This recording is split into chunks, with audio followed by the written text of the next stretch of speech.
चला तर मंडळी, आज मस्त चुलीवरची मटन दम बिर्याणी बनवलेली आहे। रेसिपी एकदम सोपी आहे। अजिबात पसारा न करता कमीत कमी मसाल्यांमध्ये ही बिर्याणी एकदम चमचमीत बनवून तयार होते आणि खाण्यासाठी तर तुम्हाला दिसतच असेल एकदम अप्रतिम अशी लागते। तर वेलकम बॅक टू एलियानास किचन। तर आज आपण मस्त चुलीवरची मटन दम बिर्याणी बनवत आहोत। यासाठी एक वाटण करायचं आहे। मिक्सरच्या भांड्यामध्ये 10 ते 12 लसणाच्या पाकळ्या, 1 ते 1.5 इंच आलं घ्यायचं आहे। त्यानंतर 6 ते 7 हिरव्या मिरच्या, 1 चमचा हे कच्चे धणे आहेत ते घ्यायचे आहेत, 1 चमचा बडीशेप घ्यायची आहे। बडीशेपचा फ्लेवर ह्या बिर्याणीमध्ये खूप छान येतो। 1 चमचा जिरे घ्यायचे आहेत। त्यानंतर 1 इंच दालचिनी, 6 ते 7 हिरव्या वेलची, अर्ध चक्री फूल घ्यायचं आहे, 6 ते 7 लवंगा, 6 ते 7 काळी मिरी आणि मूठभर अशी या ठिकाणी कोथिंबीर घ्यायची आहे आणि पाणी घालून याचं बारीक असं वाटण तयार करून घ्यायचं आहे।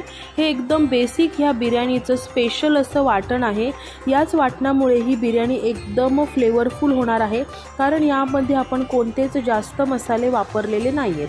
तर आता मटन मॅरिनेट करण्यासाठी मी अर्धा किलो बकऱ्याचं मटन स्वच्छ धुवून घेतलेलं आहे। यामध्ये अर्धा चमचा हळद, चवीनुसार मीठ घालायचं आहे, 1 मोठा चमचा बिर्याणी मसाला, तुम्ही कोणत्याही ब्रँडचा बिर्याणी मसाला वापरू शकता, अर्धा चमचा गरम मसाला आणि 2 मोठे चमचे भरून आपला जो ताजा आपण वाटण बनवलं होतं ना ते वाटण घ्यायचं आहे।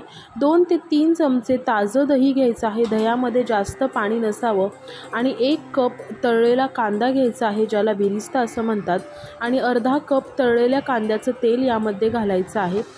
आता या सर्व गोष्टी स्वच्छ हाताने छान एकजीव करून घ्यायच्या आहेत। मटणाला हे सर्व मसाले व्यवस्थित लागले पाहिजेत। हे पहा, आपण या ठिकाणी कोणतेच जास्त मसाले घातलेले नाहीयेत।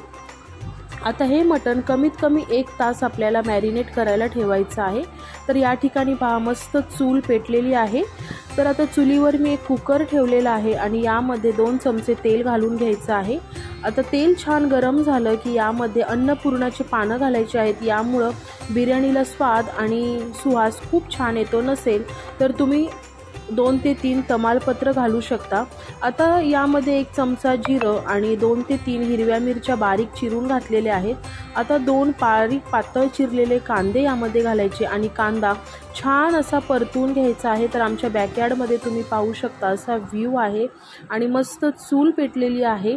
आणि आता कांदा छान परतला की 2 टोमॅटो घ्यायचे आहेत। टोमॅटो पिकलेले घ्यायचे आणि याच्या बिया काढायच्या।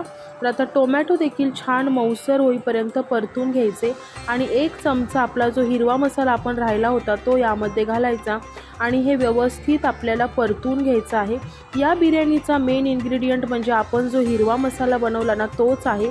मसाला जर तो व्यवस्थित बनला ना तर आपली बिर्याणी एकदम चविष्ट बनवून तयार होते। तर आता आपलं मॅरिनेट केलेलं जे मटण आहे ना ते मटण यामध्ये घालायचं आणि 2 ते 3 मिनटं तेल सुटेपर्यंत छान परतून घ्यायचं।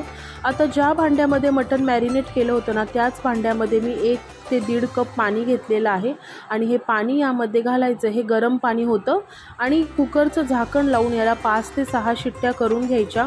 शिट्ट्या कमी जास्त लागू शकतात, त्या मटणावर डिपेंड आहे। तर आता पाहू शकता या ठिकाणी मटण आपलं शिजलेलं आहे, पण आपल्याला ग्रेव्ही थोडीशी कमी करून घ्यायची।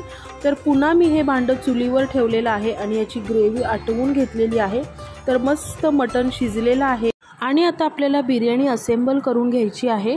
तर हा जो बिर्याणीचा भात आहे ना तो मी ऑलरेडी शिजवून घेतला होता। भात शिजवण्यासाठी मी काय केलं, मोठ्या पातेल्यामध्ये पाणी उकळत ठेवलं होतं। यामध्ये बिर्याणीचा जो भात असतो म्हणजे जो तांदूळ आहे तो अर्धा किलो तांदूळ मी घेतला होता।